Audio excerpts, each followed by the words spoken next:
আমরা তো হঠাৎ ফ্লোর ভালোই ছিল, কাজ করতেছিলাম। এই সময় আর কি হঠাৎ এক এক করে সবাই মাথা ঘুরে পড়তেছে, শুধু মাথারই সমস্যা। জি আলহামদুলিল্লাহ, বাসায় সুস্থ ছিলাম। না, অফিসে আসার পর আমরা কেউ কোনো কিছুই খাই নাই। বিশেষ করে আমি তো কোনো কিছুই খাই নাই।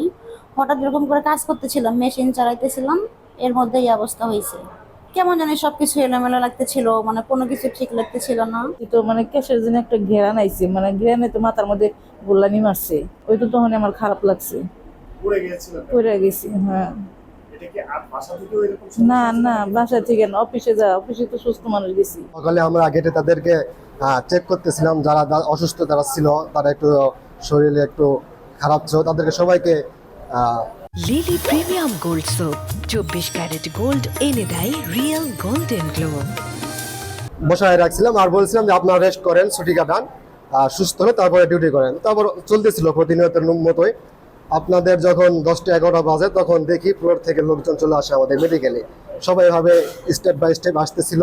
আমরা তাদেরকে মেডিকেলে প্রাথমিক চিকিৎসা দেওয়ার পর যখন একটু সমস্যা বেশি, তখন আমরা এখানে চলে আসছি ল্যাব জোনে। প্রতিদিনের মতো আমরা সবাই আসছি, কাজ কাজ করতে করতে হঠাৎ মেশিনের ভিতরে নিঃশ্বাস নিতে কষ্ট হয়, হাত পা ঠোঙায় নেয়, বমি বমি বা মাথা ঘুরাইতেছে, মাথা নিয়ে উঠতে পারতেছে না, এটা সবাই ঘুরে পড়েছে। তারপরে আমরা নিচে মেডিকেল সেন্টার আছে, ওখানে ম্যাডামের সাথে, তারপরে আমাদের মেডিকেল ডক্টর ছিল, ওনার সাথে যাদের ওখানে প্রাথমিক চিকিৎসা দেওয়ার পর সুস্থ হয়েছে তাদের রাখা হয়েছে। যারা ওনারা দেখছে যে এখানে সম্ভব না, ওনারা নিজস্ব কোম্পানির গাড়ি দেয়া হাসপাতালে পাঠাই দিছে।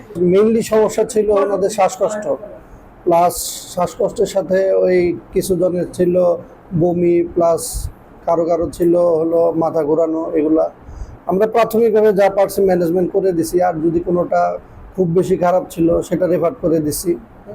এখন মোটামুটি অনেকটাই স্টেবল পেশেন্ট, যেগুলো এখন ভালোর দিকে সেগুলো আমরা এখন ছেড়ে দিচ্ছি।